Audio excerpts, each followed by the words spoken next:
SuperTalk Mississippi media production. This is Gerard Gibert, and thank you for listening to MidDays here on SuperTalk Mississippi. MidDays with Gerard Gibert is on the air. MidDays with Gerard Gibert is powered by C-Spire. Power your home or business with C-Spire Fiber. To learn more, visit supertalk.fm/C-Spire. C-Spire Fiber powers SuperTalk Mississippi.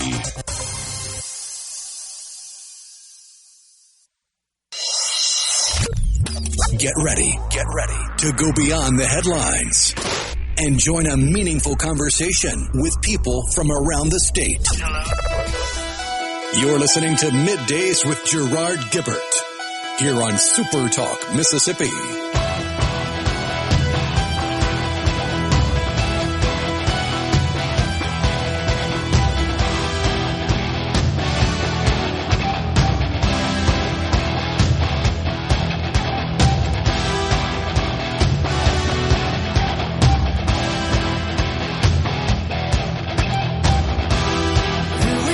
Good morning, everyone, and welcome to MidDays, SuperTalk Mississippi. I'm your host, Gerard Gibert, along with Rhino in the Element Wealth Studio, guiding you through the middle of your day with facts, fodder, and fine music. Morning there, Rhino. Howdy, howdy.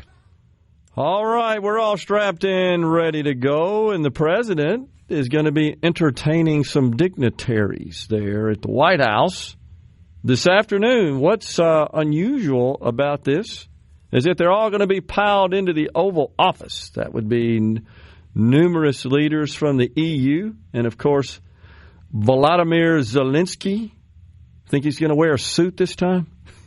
I believe he was told that he has to. Good. Well, they're going to be gathering up there in the White House in the Oval Office, trying to bring an end to this stupid war. The president, of course, as you know, met with Vladimir Putin on Friday, and both the president and Putin kind of claimed some degree of success, although really nothing that is tangible, I would say, at this point. I think that's why the president has called in Zelensky and leaders of the EU. I think that's a wise move. And, man, you got to give the president props and applaud him for working on this situation. He knows that it is causing lots of loss of life, primarily the problem, of course, with the fighting, and that there doesn't seem to be any imminent end in sight. The two countries, of course, still arguing about pieces of land and other assets and resources associated with that. So we'll see if some sort of agreement can be reached. If anybody could do it, it's the president. There's no doubt. The deal maker's deal maker. And again, you got to give him props. Even Hillary Clinton says if he can bring the war to an end, she's for nominating the president for a Nobel Peace Prize. You know, he said something to the effect, we'll have to start thinking about her differently if that happens. But they're all getting together, and it's going to be broadcast by the media. How are they going to get all those people in that room, the Oval Office? I mean, it's a big office. Well, I mean, you got what, the two-couch setup, so you got three. I've seen pictures of meetings with a bunch of folks in there. Well, and I guess the last time we saw it sort of crowded was right before the big, beautiful bill, right? And he had lots of representatives in there and members of the cabinet and the media, but this is going to be broadcast live. It's kind of unprecedented. Can you remember the assembly of so many world leaders broadcast live on television? I can't remember last time. I'm not talking about two. I mean, that's common. You get a couple of people. The president entertains a leader of a nation. But this is several. Well, I mean, usually when you get this many people together that are quote-unquote dignitaries, what they have to talk about really isn't newsworthy enough to be live. Because, I mean, think of all the G7 and before that, the G8 summits. Yeah. They're all gathering together. They're all having meetings in very much the same way, but nothing they're talking about is really got the attention of anybody wanting to tune in live. Yeah, I maybe that's it. I can't remember a live broadcast of what amounts to a whole bunch of folks that are all leaders of their respective nations. Ursula von der Leyen, German Chancellor, European Commission President, Ursula von der Leyen, German Chancellor Friedrich Merz, French President Emmanuel Macron, British Prime Minister Keir Starmer, Italian Prime Minister Giorgia Meloni. Remember, she rose to fame when she had to help Joe Biden find his way around Normandy. Remember that?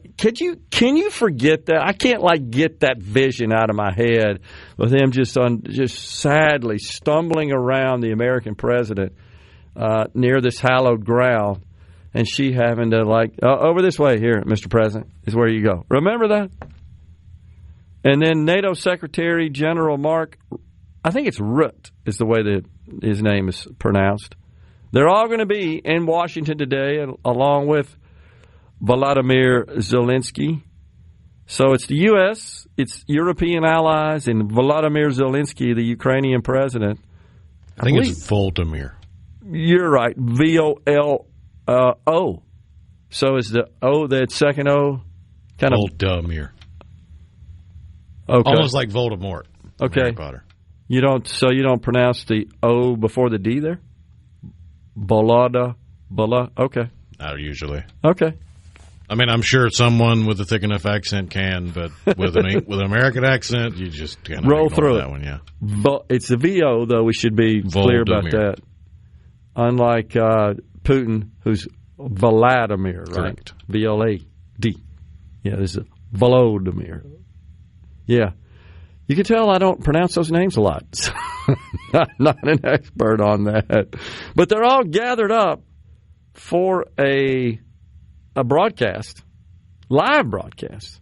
All the media that have been invited in will be providing a live record of that meeting, which is incredible. I mean, it really is. The automobile interest. I caught an article on that this weekend. That's something that's part of the big, beautiful bill. And it goes into effect. It's in effect now. So only certain vehicles qualify. This is the deductibility of it against your federal income taxes.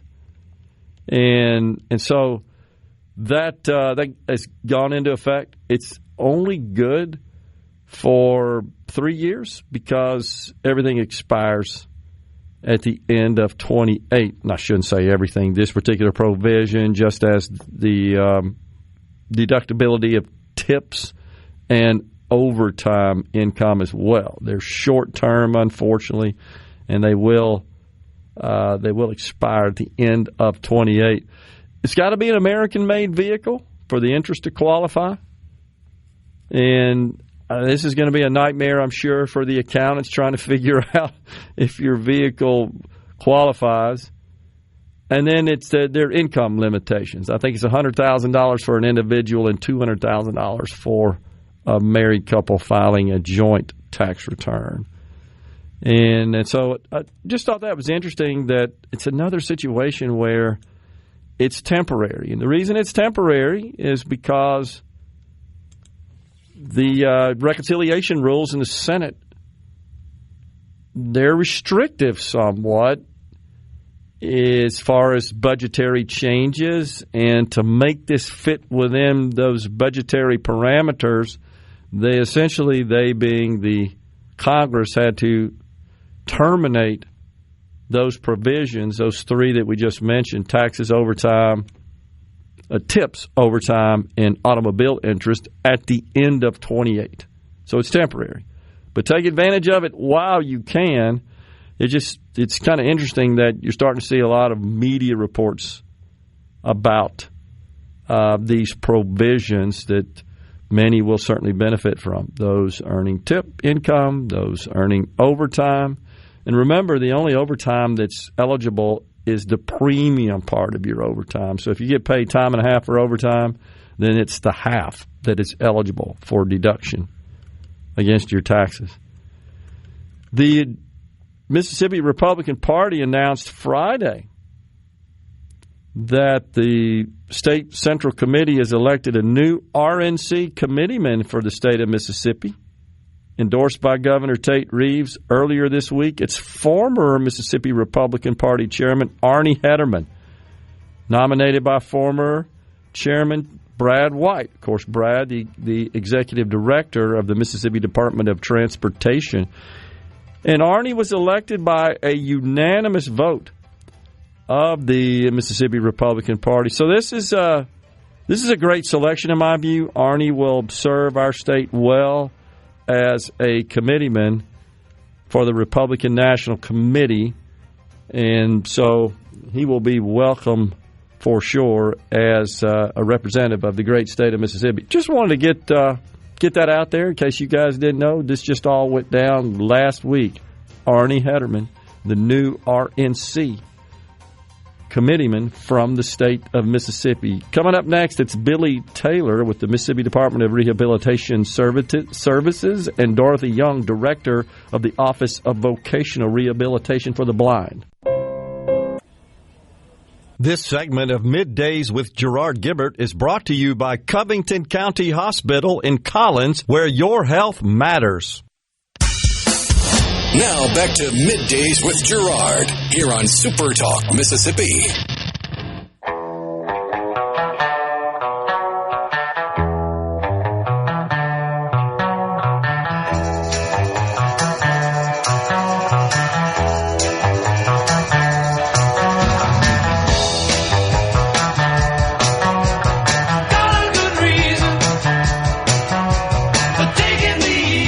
Welcome back, everyone. It's Middays. We are live in the Element Wealth Studio. We're pleased to welcome now Billy Taylor, Mississippi Department of Rehabilitation Services Executive Director, and Dorothy Young, Director of the Office of Vocational Rehabilitation for the Blind. Billy, Dorothy, thanks for coming in. Yeah, thanks for having us. Glad to be here. So talk about this very exciting project downtown Jackson, the old Sun and Sand Hotel. What's going on there? Yeah, so DFA bought the property, and they've turned it into some meeting space for state agencies to utilize. And we're fortunate enough to get to play a role in setting up the restaurant that's going to be there called the Hen Egg. So we launched that last week. Dorothy and her program did a great job with that. So looking forward to seeing the Hen Egg and the Sun and Sand prosperous for years to come. So, Dorothy, tell us about the Hen and Egg. What's kind of unique about it? This is a restaurant that's founded, or will have the chef, a famous chef, right, as part of this. Yes, he's a famous chef right here from our great state of Mississippi, Mr. Nick Wallace. We all know Mr. Wallace, and he has a partnership already with our agency with the two museums. He is, if you ever visited our great museum, the two museums, if you eat in there, that you're eating from Mr. Nick Wallace, okay. and that is a partnership with our agency, the Mississippi Department of Rehab Services. So he partnered with us before and has done a great job there. And so when DFA decided to revitalize this building, Sun and Sand, the priority goes to the state agency, the Mississippi Department of Rehab Services. For any state building, if you're going to put a cafeteria or vending, it goes to our agency for our blind vendors. Okay. And so they reached out to us probably about, 5 years ago, and we looked at the plans on this and the vision that they had for this. We chose Mr. Nick Wallace to carry it out because of his professionalism. Not to add that he does great cooking. Yeah. Mm-hmm. He is a renowned chef, and his professionalism, and that's what the blind entrepreneurship in food services does every single day in our great state. Okay, so will there be blind entrepreneurs involved in this project? They already are involved in the project. In any state building, if you see a vending machine or cafeteria, it's operated by someone that's blind. Okay. You may not see them. You may see Subway operating that cafeteria, but that Subway person is working in partnership with a blind vendor. And what happens is it's kind of like a teaming partner is what we call it. The blind vendor gets to choose the teaming partner or the business that will run the day-to-day operations of it. And it's a contract that we put in place, and the blind person will get a certain percentage of it.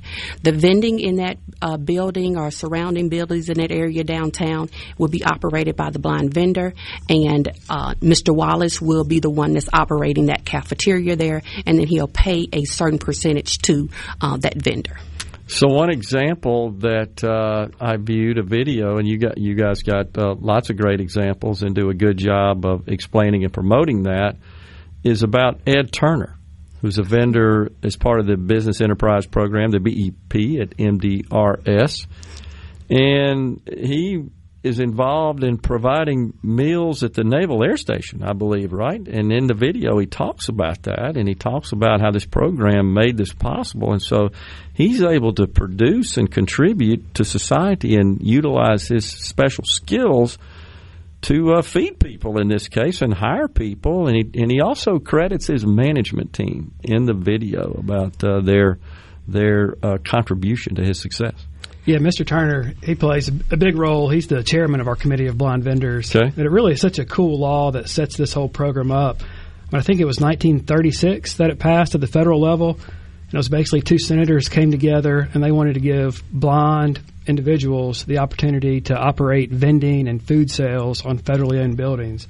So it's called the Randolph-Shepard Act. About 10 years later, I think in the 1940s, is when Mississippi adopted what we call the mini Randolph-Shepard, which gives blind individuals that same priority on state-owned properties. So we have about 40 vendors in the program. It's been 90 years running nationally, and it just gives them that right to operate the food service. And I think it's probably originated from, I believe those two senators were probably picturing individuals that are blind selling newspapers and Cokes at the bottom of the courthouse steps. But over the last 90 years, that has really expanded to major food service at military bases and, prisons and, just all kind of state and federally owned properties where you'll find a blind entrepreneur, there providing that service. Really? And we have all three military in Mississippi. We have Keesler Air Force Base that's operated by Mr. Floyd Austin, who lives up in North Mississippi, right, Billy? Mm-hmm. Then we have Meridian that's operated by who you just mentioned, Mr. Eddie Turner. And then we have Camp Shelby, who's operated by Mr. Reverend Robert Cotton that lives in Madison County.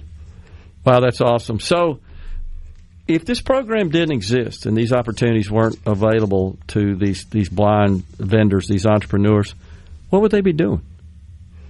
Well, our agency, the Randolph-Shepard program, falls up under what we call our Vocational Rehab for the Blind program.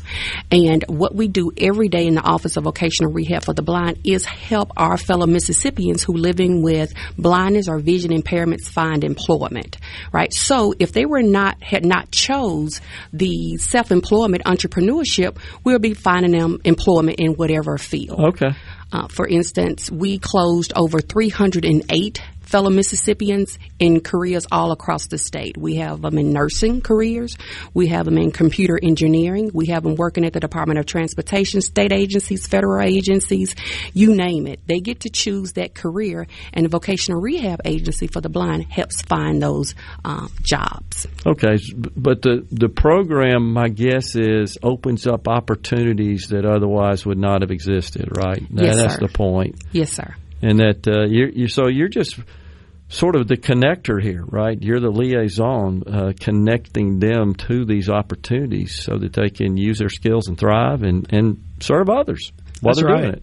It's really been some generational type impact that this law has had. There's one vendor that comes to mind. He operates a stand down on the coast, and he's down there filling vending machines every day down at Stennis. I think he has about 90 or 100 machines. And he told me a story one time that he remembers his parents being in the program when he was young, and he was doing the maintenance as a 10-year-old boy on vending machines before they then had electricity. So he was been a expert on operating vending for his whole entire life because of this program. It's provided a good income for his family for generations because of this law. So it's really fun to be a part of it and see it grow and thrive. And we think things like this new Hen Egg are just going to kind of keep the resources there to keep this program thriving. So, Dorothy, you guys launched the Hen Egg last week, right? Yes, sir. And I noted the list of attendees. I know it was a big event.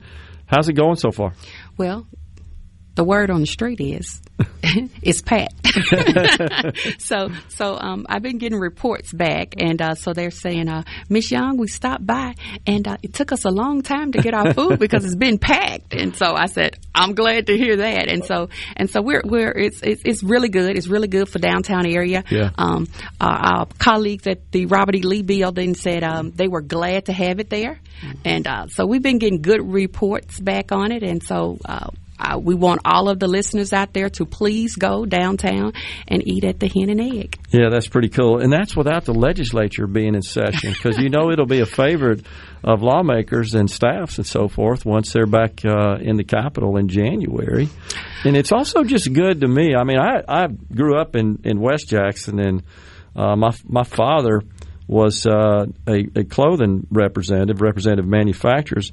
And he would actually show his line. He'd rent a room. That was a common thing. And the merchants would come from all over the state, and they'd come see his line in a room at the Sun and Sand, believe it or not. So yeah, we've heard a lot of cool stories about the Sun and Sand. I heard that that's where John Grisham wrote A Time to Kill, was in one of the motel rooms at Sun and Sand. So it's neat to see that thing revitalized and really just, back in business in some way, shape, or form. It's an iconic structure, and I guess it's a good thing it never got torn down, because now look at the good use it's been put to. I just want to thank Department of Finance and Administration for just what you said, not tearing it down. It was their vision to make sure that state employees had a place to eat, had a place to host trainings at and different things. So we just want to commend them for their leadership and helping get the Sun and Sand open again. Yeah, it's awesome, isn't it? If you guys want to stick around, we got another segment that we can continue the discussion. You can talk about some of the other work that your agency's doing and maybe share some of the other success stories. Are you good for that? You good for that, Billy? Sounds good. Right. We got Billy Taylor, Mississippi Department of Rehab Services Executive Director, and Dorothy Young, Director of Office of Vocational Rehabilitation for the Blind. We're coming right back.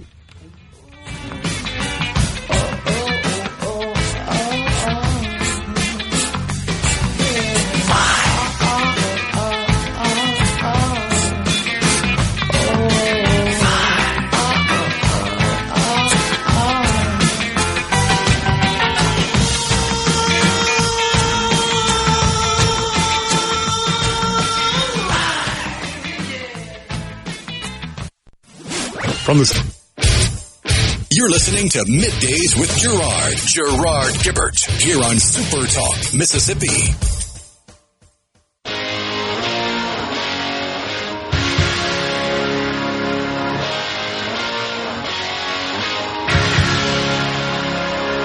I never meant to be so bad to you.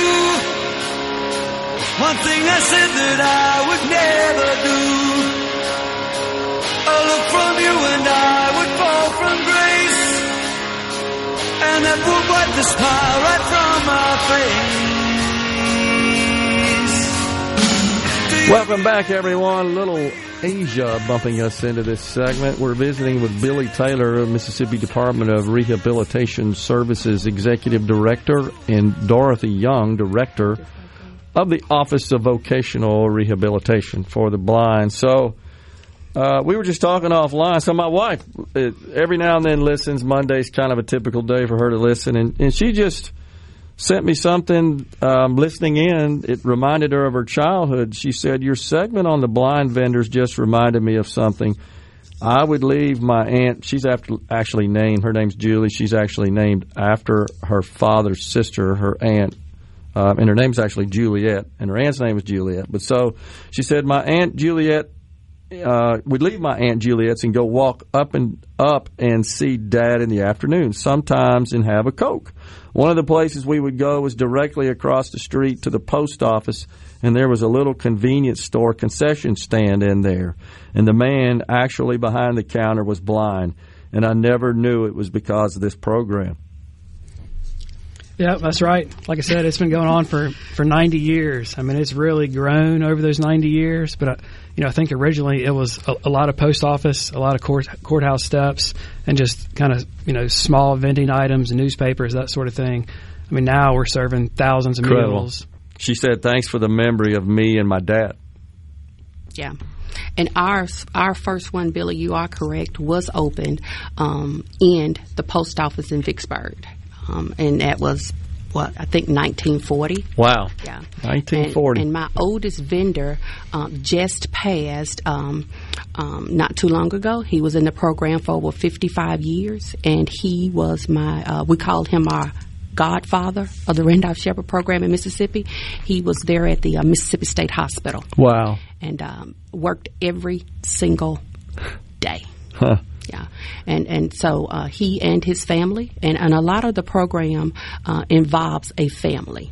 So you would have the vendor, and they have the family support. You even have their wife, their children, maybe the husband, and they help out. They provide the transportation, they help with the vending, help running the small entrepreneurial business. So, Billy, you are exactly right. It's generation. Incredible. So, yeah. So, what else is on the boards there, Dorothy? Because it sounds like you're off to a great start with this Hen and Egg project and the Sun and Sand downtown. What else you got cooking that you can tell us about today? You ready, Billy? You talk about the Emerge Center? Let's talk about the Emerge. Yeah, that's a new thing we have going on that's exciting. So we've always had it's called the Addie McBride Center on UMC's campus. Oh, yeah. And that's a training facility for individuals. Familiar, yeah. And so we've had a push from the blind community over the past, 10 or 20 years maybe, to open up a different center that teaches how to navigate blindness a little bit differently, a little bit more independently. So we heard their feedback and recently launched a new center down on the coast called the Emerge Center. It's open in Long Beach. Probably opened maybe we're going up on probably our year now. Okay. Yeah, probably a year. Yeah. Mm-hmm.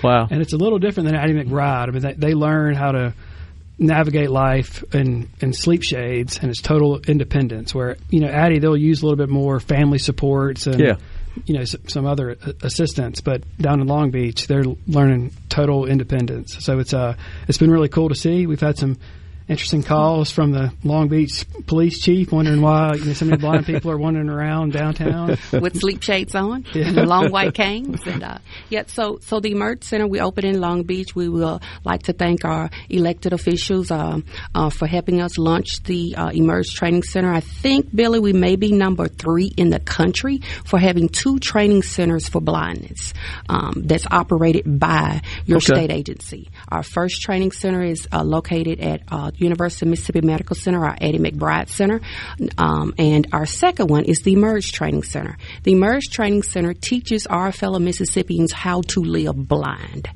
And what was happening before is our fellow Mississippians had to leave the state to learn how to live blind. The training is called Structured Discovery.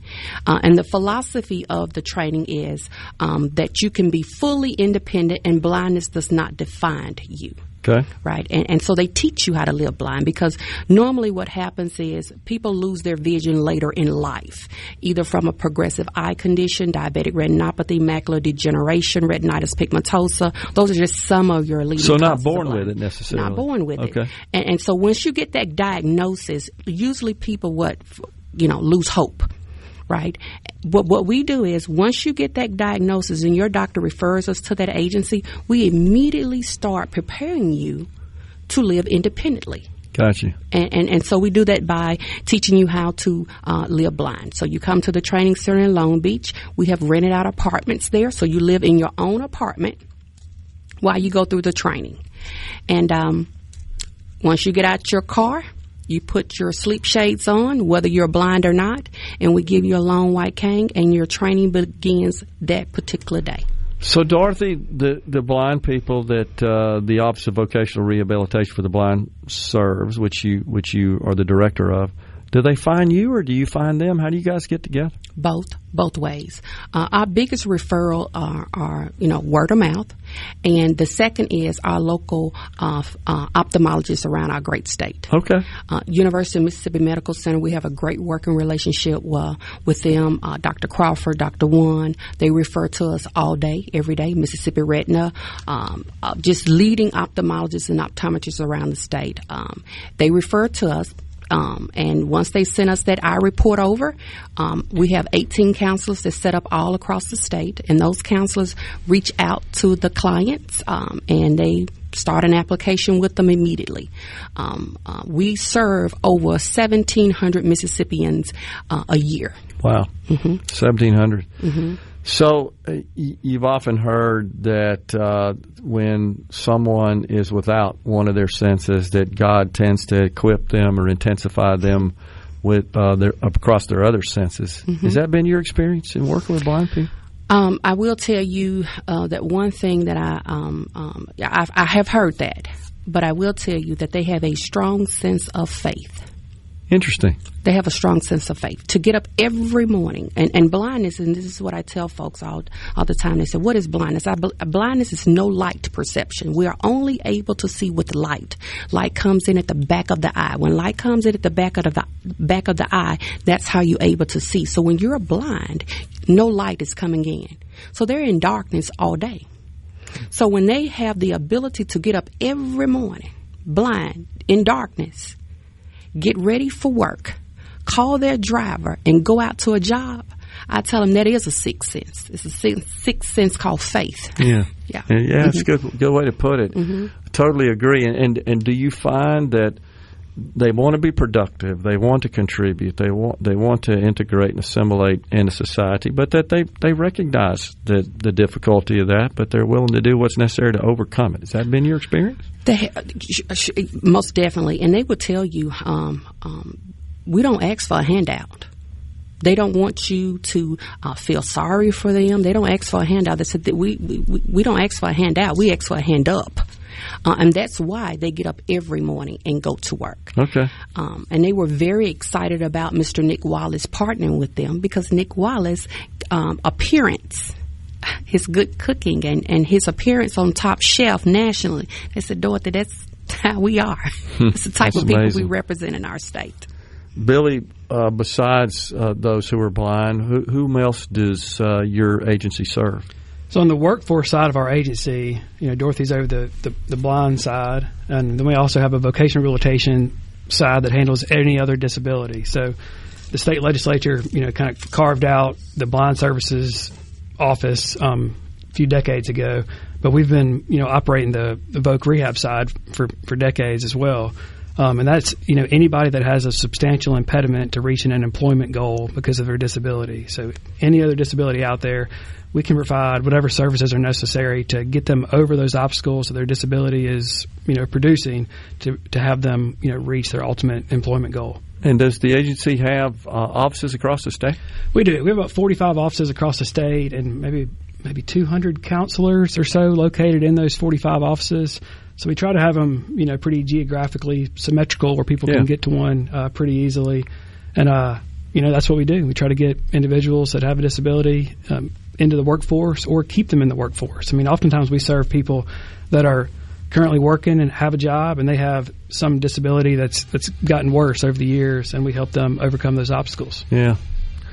That's awesome. Well, it sounds exciting, and really I feel like that with the Sun and Sand, the Hen and Egg project, that not only are you helping out people that need this hand up, as you say, Dorothy, but you're turning this old iconic Sun and Sand landmark into something that's actually productive there instead of just an idle building. Yes, and I want all of our listeners to know, all of our entrepreneurs, blind vendors are Mississippi taxpayers. Yeah. They paid back $17 million in taxes in our state. Wow, I appreciate that. Billy Taylor, MDRS Executive Director, and Dorothy Young with the Vocational Rehabilitation for the Blind have been our guests here on Middays. Appreciate you guys coming in.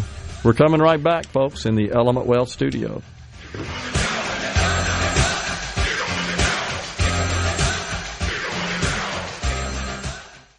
On November 4th... You're listening to Middays with Gerard here on SuperTalk Mississippi. Bum bum bum bum bum bum. I feel free. Bum bum bum bum bum bum. I feel free. Bum bum bum bum bum bum. I feel free. Bum bum bum bum bum bum. I feel free. Bum bum bum bum bum. I feel free. Bum bum bum bum bum. I feel free. Bum bum bum bum bum. I feel free. For you, we move like the sea. You're all I want to know. We're back with you in the Element Wealth Studio. We appreciate you joining us today, and a fascinating discussion there with Billy Taylor from the Mississippi Department of Rehabilitation Services, Dorothy Young, the Office of Vocational Rehabilitation for the Blind. There's one thing for sure. They're passionate about it. And Dorothy, of course, this was mostly about this work that's being done in this new restaurant out at the Sun and Sand. The Hen and Egg. The Hen and Egg, right. And so this is more about the rehabilitation of the blind aspect of the overall agency, and that's why I wanted Billy to talk about some of the other initiatives they have and other stakeholders that they serve. But you can tell she's super passionate about it, which is what it takes, because you're dealing with a very challenging situation. And if there's a way we can make people in society productive, so I give you an example. You know this, Medicaid. You're eligible for Medicaid if you're blind, right?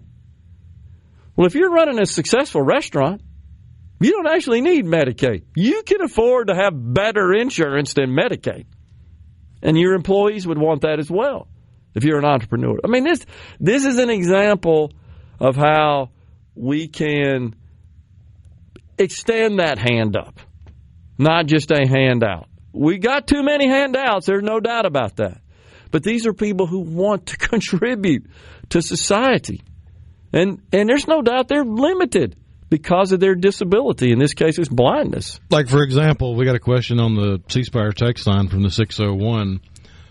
And I'm not a subject matter expert, but I did go down this particular rabbit hole because I had the same curiosity. They said, just curious, how do the blind tell the difference between a 1, a 5, a 10, or a $20 bill? And there's a myriad of different methodologies that they use. Anything from working with their bank to assist them when they are handing them their currency to say the denomination, and then they mark it either with a little stamp they have on their keychain that imprints Braille dots for the corresponding number onto the bill itself so they can feel it, or they might fold the bills differently where, say, a $1 bill doesn't get folded, a $5 bill gets folded in half, a $10 bill gets folded catty-corner, like stuff like that. And the I just went blank on the name of it. It's the BEP, the Bureau of Engraving and Printing, I think. Yeah. They actually will give you, if you are an eligible blind person, they will give you this thing called an I-bill. It's a little piece of tech that you can carry in your pocket, and you put it on the corner of a bill, and it's got different modes. It can read out the denomination of the bill out loud, or if you want a little bit more privacy, it can do beeps and boops for different denominations, or it can vibrate. So, like, if it vibrates 5 times, that's a $5. If it vibrates 10 times, it's probably not 5, 10, 20 times, because that would be a little tedious to count out 20s that way, but that's how technology has been implemented and is available without cost to a blind individual to help with something that you take for granted with sight, such as counting your money. Yeah, that's a good point. And, you know, you made me think about simple technology, if it's part of a cashing out process, could also address that issue. You stick your currency, your coins in the machine, it knows what your bill is, and it comes back. I mean, there are all kinds of ways of dealing with that today, but what you described is kind of pre that sort of technology that works. I mean, it's just real simple, like the folding and the marking and things like that. That makes total sense.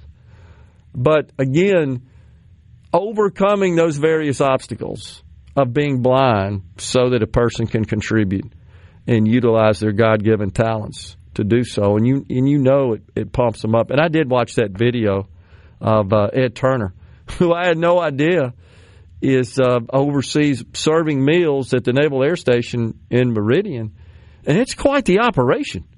And it's a pretty big operation. I didn't realize how many people in the Navy and I guess other forms of the government are stationed there, and they're part of that. And there's a cafeteria on the base, and they eat, and this guy serves them, man. His team does, his company. Really neat. It's part of this vendor program. It just makes total perfect sense to me. So, what we got to work on are the people in society, Rhino, that don't want to work. That's the problem we have. And we have somehow built this attitude through the years, mainly stemming from the left. Oh, no, you're the safety net out. Became a hammock. That's exactly right. That's a good way to put it. And that's not the way it was supposed to. But we've sort of induced this attitude of I'm just going to sit back and let somebody else take care of me when you could get out and work and you don't have any disabilities. Fox News, SuperTalk News, and then an hour of a middays. Middays with Gerard Gibert is brought to you by the Mississippi Business Journal. Visit msbusinessjournal.com. Scott Coopwood, publisher and president. Welcome to the show that challenges you to think deeply and look beyond political posturing. You're listening to Middays with Gerard Gibert here on SuperTalk Mississippi.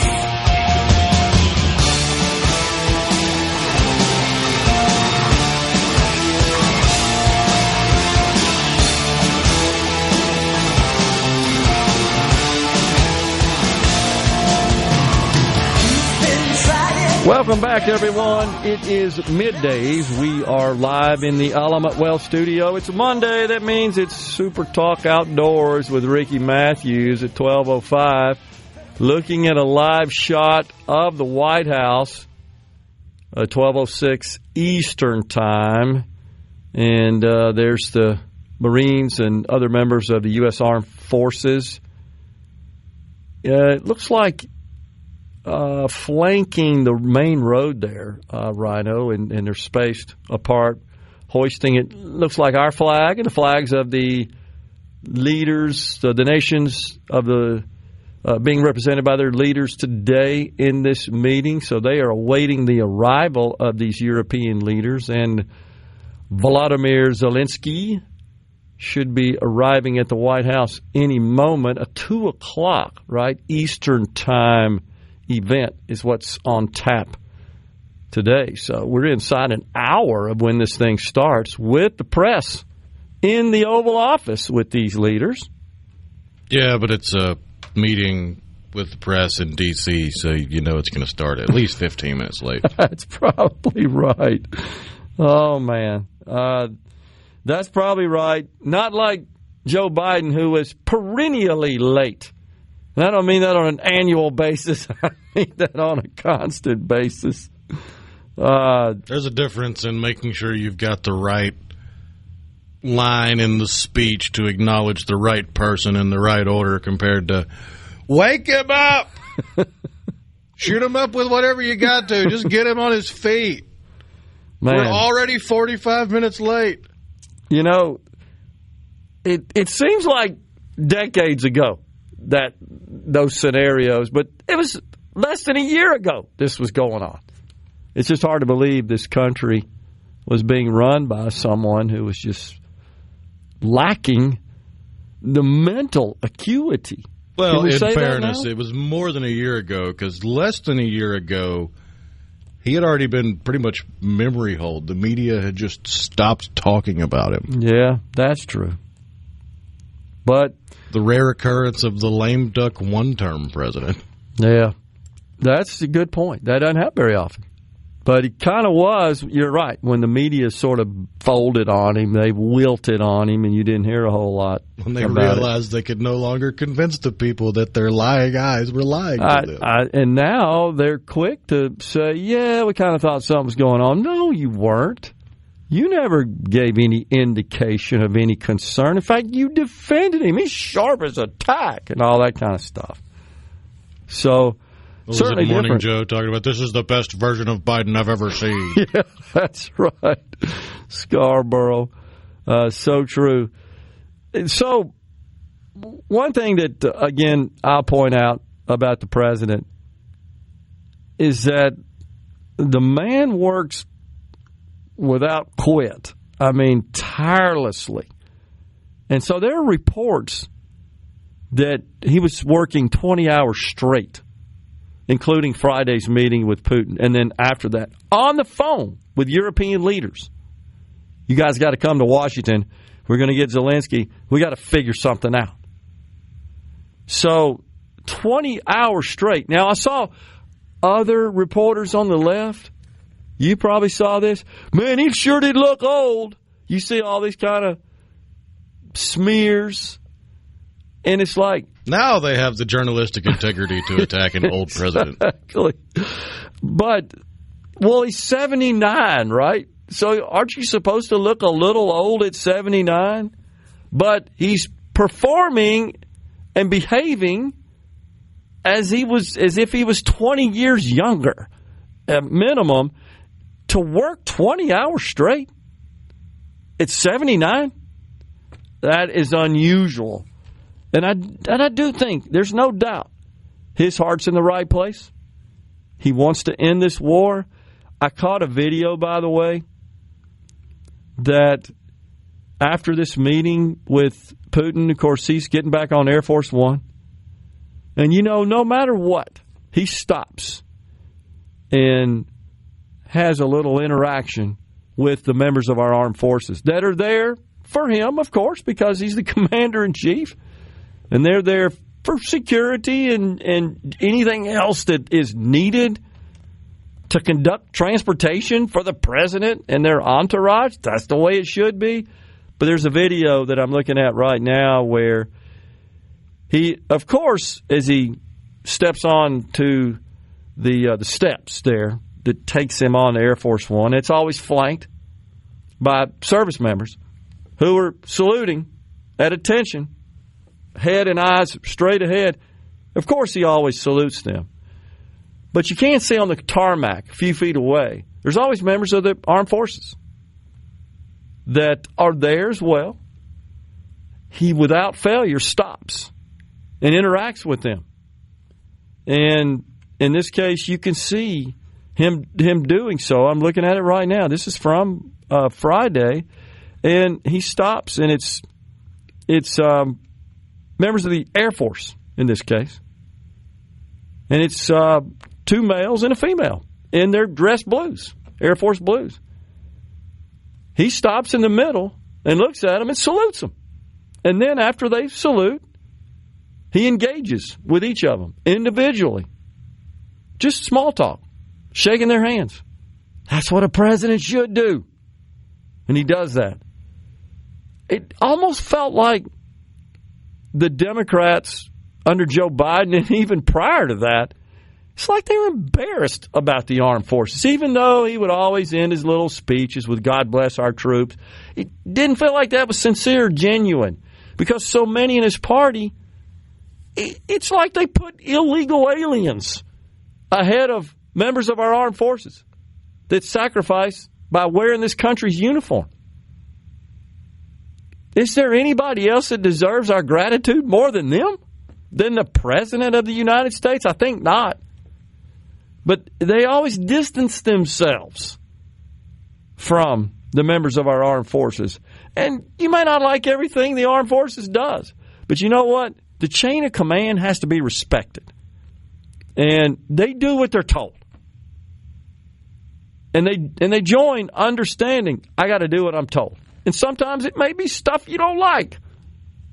That's the real world, and that's the way it has to be, because otherwise we end up like these corrupt foreign banana republic regimes that don't have squat. In fact, their armed forces, if you think about it, they're more about defending the life of their corrupt dictator than they are the people in the country. Am I reading this wrong? I really do feel that way sometimes. Like all these people, they're here to protect this one idiot and defend them from threats. I don't know. It just struck me, but I as an American, I want to see the president assert himself as the leader of the most powerful nation on the planet. That's what America's role is in the world. That hasn't changed. But you can't score brownie points with the perpetually aggrieved and always offended if you're touting the successes of this great nation. That's just horse hockey, man. And I'm embarrassed for them that they're idiots, honestly.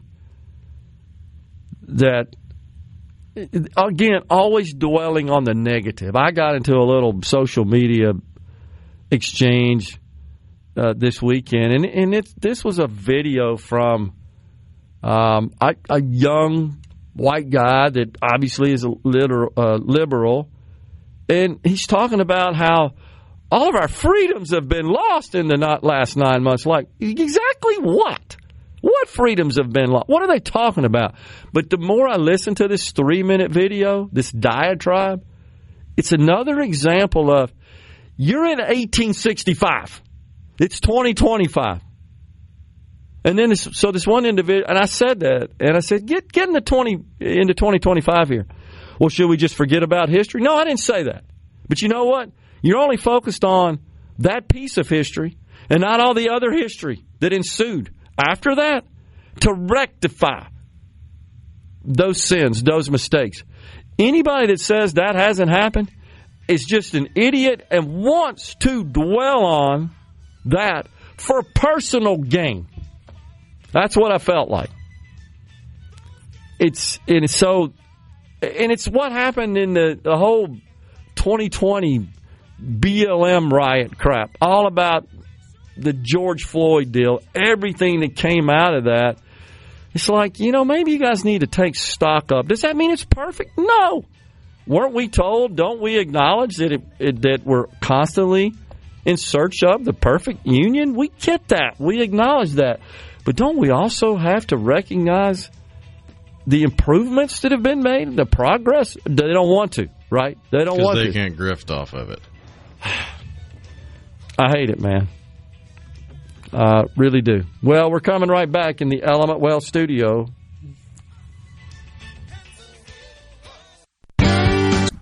Middays with Gerard Gibert. Let's do this. On SuperTalk, Mississippi. Let's go.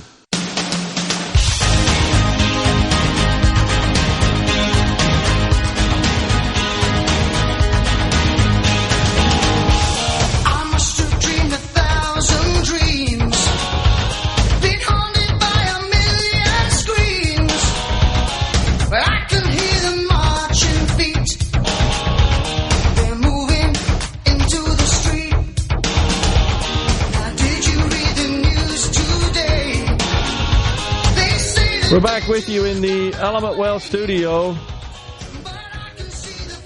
Oh, geez, our old buddy Robert Reich. He's at it again. This time, he's got a video. He loves to go out there on his Inequality Media. That's the name of his entity, his group. And he says in the video, in the time you spend watching this video, Jeff Bezos will earn more than what the majority of full-time American workers earn in a year. Say it with me, tax the rich. And he goes on to feature shots of his extravagant wedding that he just had. Overseas somewhere. Where did he have it? Somewhere they flew the whole group over. And he says, if he can afford this extravagant wedding, he can afford to pay more taxes. I just don't understand this misguided obsession. Venice, Italy. Okay, that's right. It was Venice. It looked like everybody had a lovely time.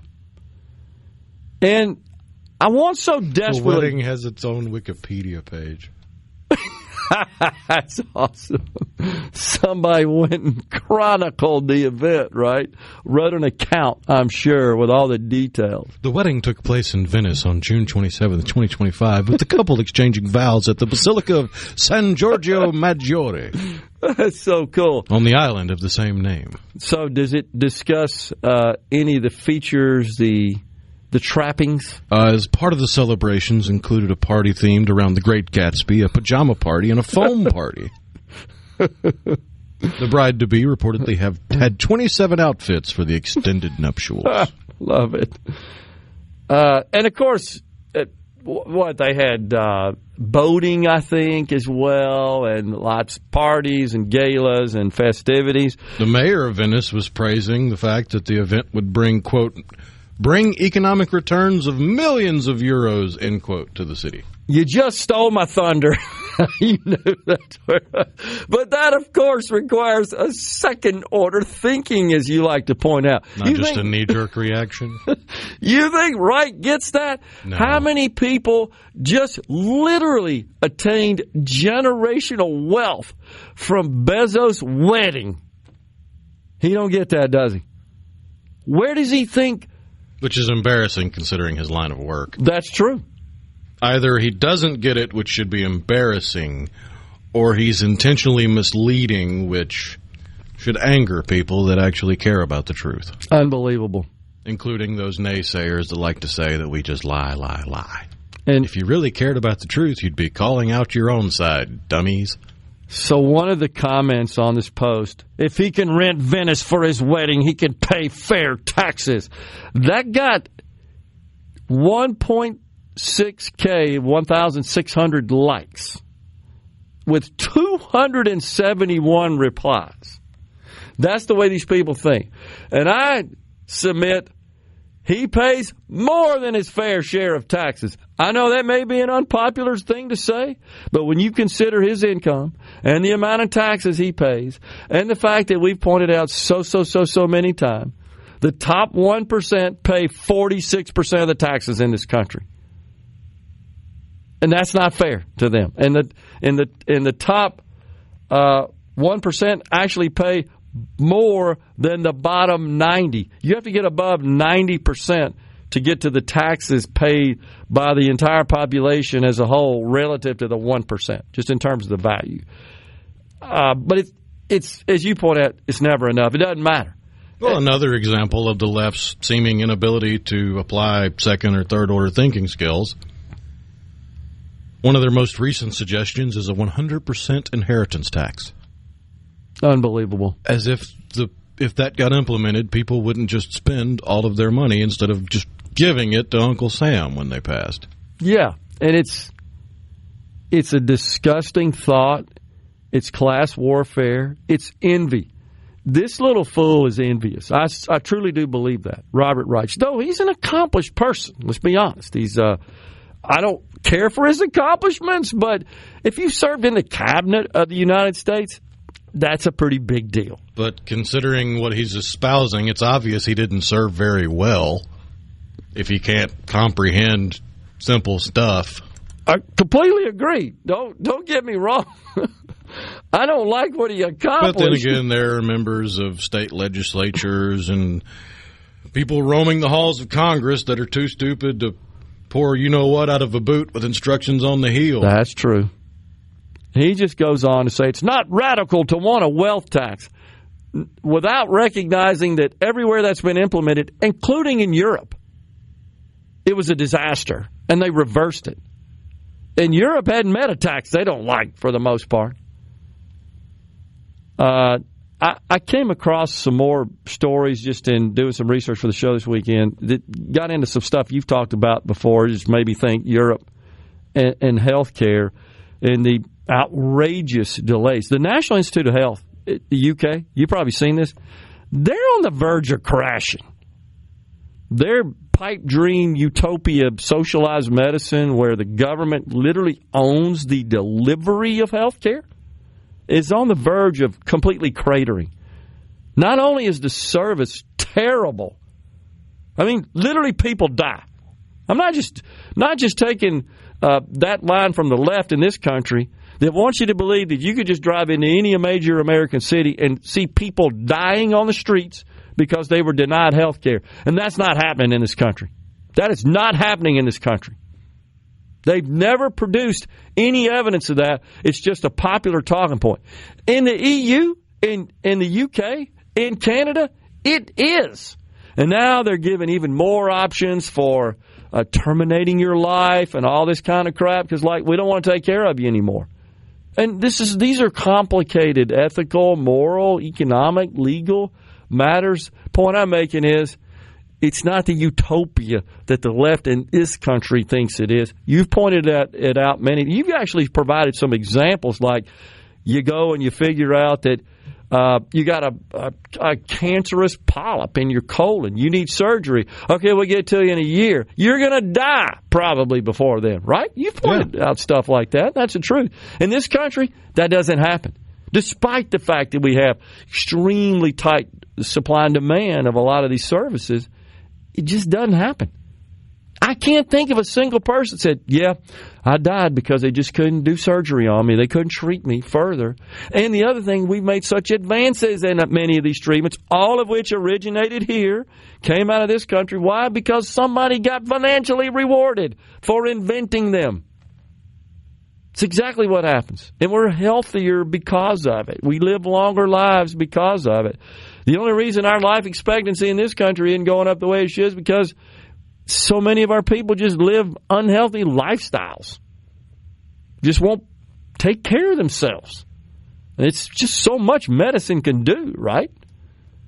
And I don't mean to be lecturing those people, but right here in the state of Mississippi, where we have an extremely unhealthy population, it's mostly driven by the person. It's not because they're inheriting a disease is a matter of genetics. Sure, that happens, but how much of that's exacerbated because they just won't take care of themselves? We got to change that, man. We got to change it here in Mississippi. And I know that's a kind of completely different subject matter, kind of off on that. But I just marvel at all these people, such as Reich, and it just seems like since the reconciliation bill passed, people are coming out of the woodwork, as you know, talking about this income inequality stuff. And I guess all I could say is if you're mad that Jeff Bezos got rich, put your damn phone down and quit using it, because that's what made him rich. And you look at me and say, what do you mean by that? Where do you think all that data is?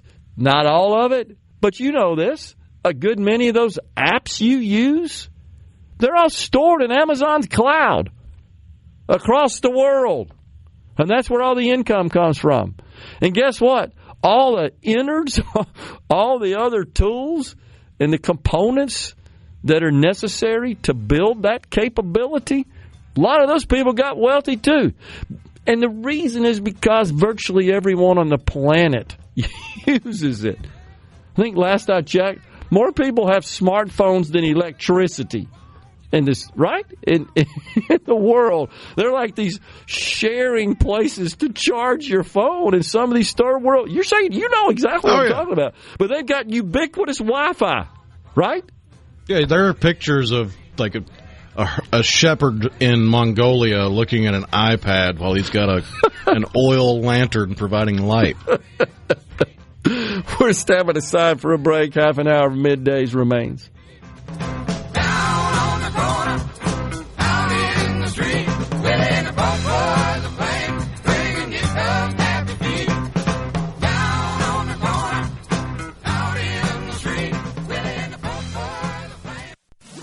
From the Middays with Gerard Gibert. It is on SuperTalk Mississippi.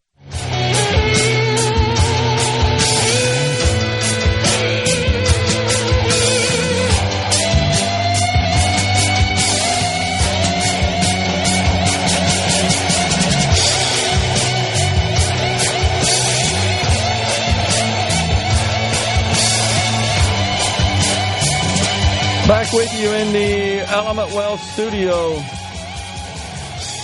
So when I was talking earlier about how the left in this country seems to want to distance itself from the United States military, and they seem to give more deference to the illegals in this country or criminals in this country, particularly where race is involved.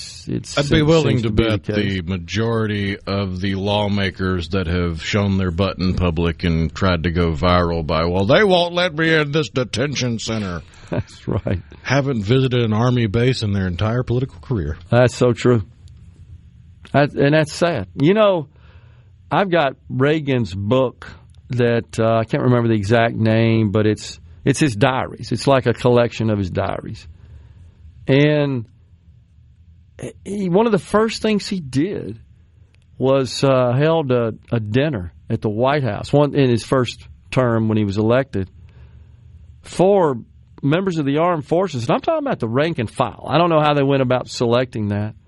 But he said that in his diary, that during the entire Carter administration, the administration prior to his, of course, he never had any members of the armed forces in the White House.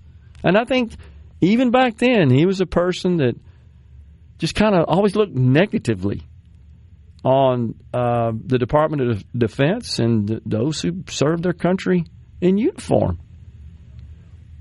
I sent you video of someone who on TikTok, right? You saw that? Who's calling for the execution. I think this was, as I recall, was this the execution of those in Washington that the president has deployed? Yeah. And, I mean... Law enforcement in D.C. Yeah, that's what I thought. So she doesn't hold back. I mean, literally in this TikTok video, implores people go out and execute these law enforcement officers. And I maintain that attitude really was fomented by the left, the leaders on the left in this country that do see that way. More about coddling and I guess victimizing the criminals themselves than they are about the actual victims. What about the Indian truck driver that didn't know what the heck he was doing? Was this in Florida? Made a U-turn? Yeah, they made an illegal U-turn and it killed a family of 3, and now it's come out that they gained entry to the country illegally in 2018 and were given a CDL by California. Why are we giving CDLs to people who... Because California's crazy. That's really bad, in my view. I just thought it was bad that this person commits this crime, and it seemed to be people coming to his defense. Even I've seen that, and clearly he didn't know what he was doing.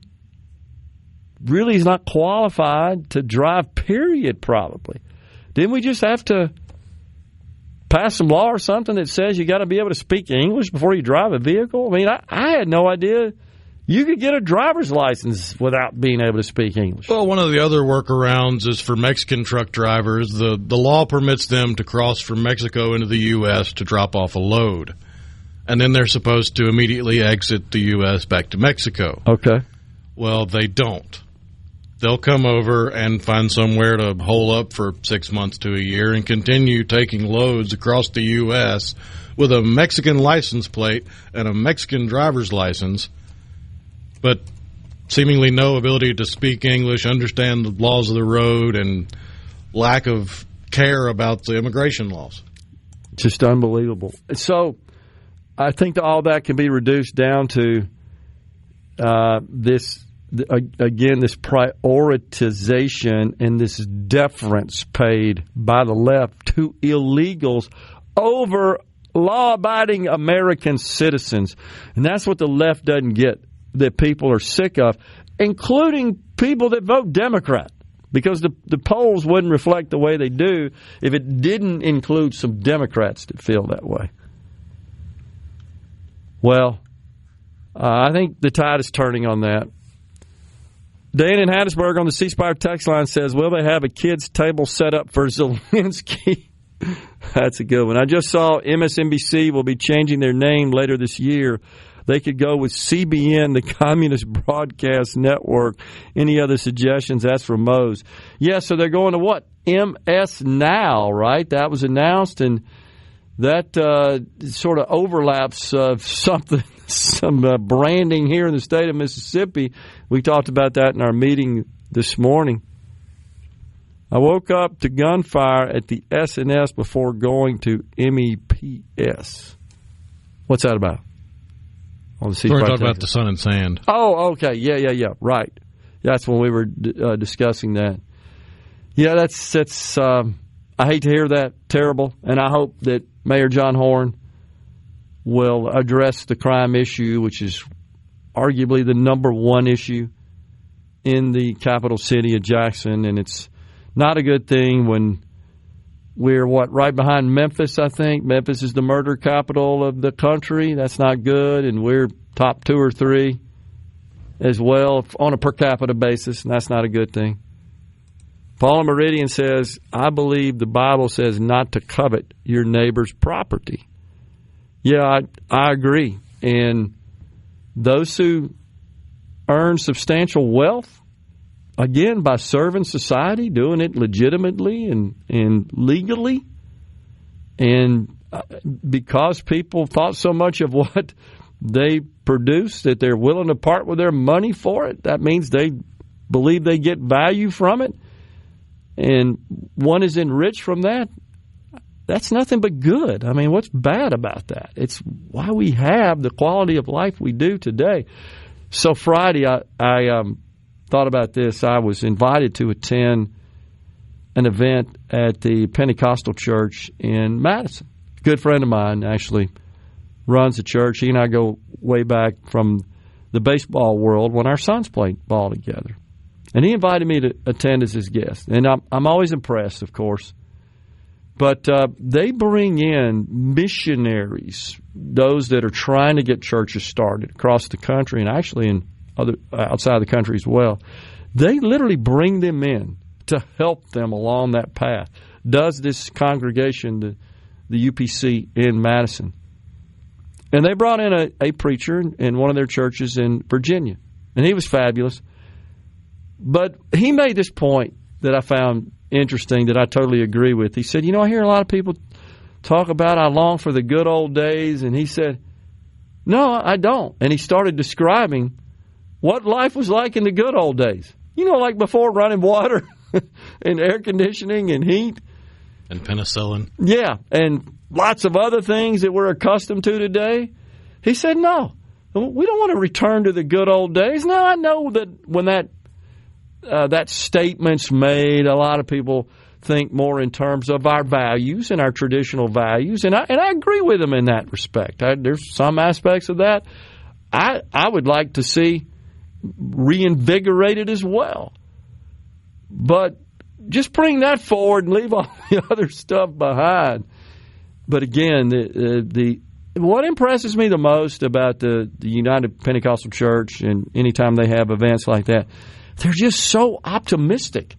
They're so upbeat. They're so positive. They're so focused on the future and how the future is going to bring better lives. And they believe it's God's plan. I do too.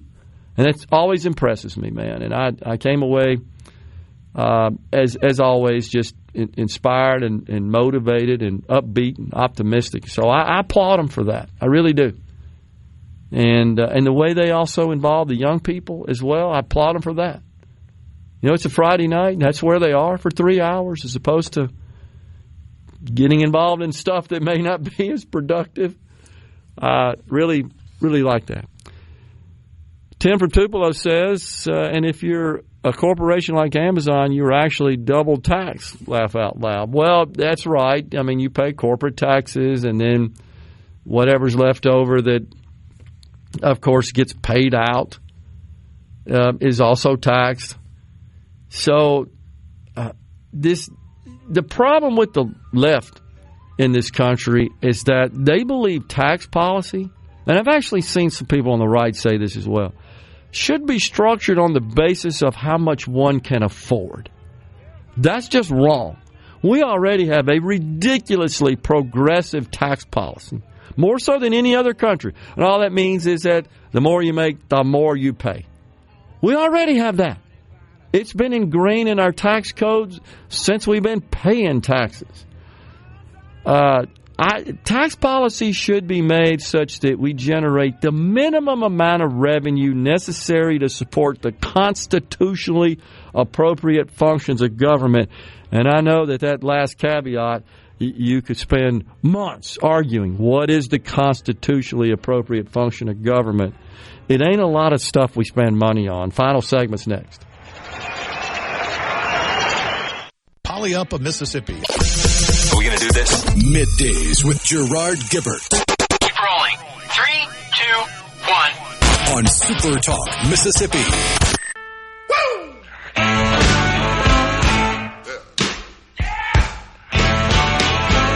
Now, when I was a young boy, at the age of 5, my mother said I was going to be the greatest man alive. Welcome back, everyone. Final segment of Middays on the C Spire text line. I was talking earlier about Reagan, who in his book that I have, the Reagan Diaries, talked about bringing in some members of the armed forces to the White House for a dinner and said that didn't happen under the Carter years. On the C Spire text line, Carter was a veteran of the Naval Nuclear Submarine Force of the Cold War, graduate of the Naval Academy. I really don't think he was anti-military. That was a weird time post-Vietnam. And you could be right, that, by the way, to pronounce it the way the former President Carter did, it'd be nuclear, right? Nuclear. You could be right. Knowing Carter and kind of observing Carter, it's just something he probably just didn't think about. And that's fine. So I just found it interesting that it was one of the first moves that Reagan made. But it's that very service in nuclear submarines that angers me about Carter because of his unwillingness to quiet the fears of those after 3 Mile Island. That's true. That's a good point. He knew full well there was little to no danger, but he couldn't bring himself to tell the world that because it wasn't politically expedient. Yeah, that's exactly right. Totally agree. Now, you do have to credit the fact that he never sent an American serviceman into war. Not one died in a war-fighting scenario under Carter. He was extremely passive, and I respected that and was a champion for peace. And he'll talk about the Camp David meetings, trying to patch things up in the Middle East and stuff like that. But he just always appeared to be stressed and a little uneasy and unsure and not assertive to me. I think he was generally a good person. But, man, when he went and addressed the nation, I'll never forget this, Rhino, and you could look me up on it, when he said that he made some reference to little Amy, and the one thing that kept Amy up at night was the prospect of nuclear war. And I don't know if that was the best way to... And there's no doubt the Cold War, post-Vietnam era, and that's what the individual said on our text line, was it a difficult time, and there was massive buildup of armed forces by Russia, who was considered, the biggest threat, the evil empire, as we referred it. And Reagan came in and said, I'm going to break their back economically, and he did. And then the wall came down, but we spent a lot of money doing that. But the military had really matured, shall we say, and it was in need of modernization and improvement, and it had become somewhat dilapidated. And I remember reading reports about the various military assets that Russia had during the period when I was in college and what we had, and they outpaced us in every single category. And that was a concern. And they were spending an enormous amount of their GDP on just that. It certainly appeared to be the intention of taking over this country. I mean, I do think that just like China has that aspiration today, I believe. On the C-Spire text line, I'm a truck driver and meet non-speaking drivers all the time. That's disturbing. I don't know. Am I overreacting there? That just seems to be a problem. I mean, put yourself in the shoes of driving in a country where you don't understand the language on the road signs. You'd have a difficult time getting around. Now imagine you're hauling a load in a big rig. I can't imagine it. It's hard enough just in a standard passenger consumer vehicle, right? Just 2 weeks of no internet or anything digital and back to only analog across the entire USA would have many people going out of their minds. I was just talking about returning to the good old days and certainly some of the more traditional values. And for me, it's a time when the nuclear family was more sacred, and then we had more people that were obviously staying together as a family and raising children that turned out to be productive children as adults. Yeah, I do. I miss those days, and I'd like to see a return to that. So I can't find it now. I seem to have lost it. But I caught a video on Twitter by a Methodist minister who basically was encouraging people to divorce from the pulpit if things weren't working out for them. I don't remember the exact language. I lost it in my Twitter here, but I thought that was kind of interesting that a minister of a church like that was actually encouraging people to divorce. Yeah, it was a minister with the United Methodist Church named Ryan Scott. Okay. There you go. I don't know. Seems a little weird. I think it's just the opposite. Work it out, man. And if you don't rush into it, make sure it's the right thing to do. No doubt about it. I'm a regional truck driver, and I see foreign drivers that can't speak English on a daily basis. You guys are worrying me. So no wonder this incident happened. There's another video going around of a lady driving a truck that's on her phone. Have you seen this? And just runs over a bunch of stuff and then gets right back on her phone. We're out of here today. Back tomorrow. Stay safe, and God bless. A SuperTalk Mississippi media production.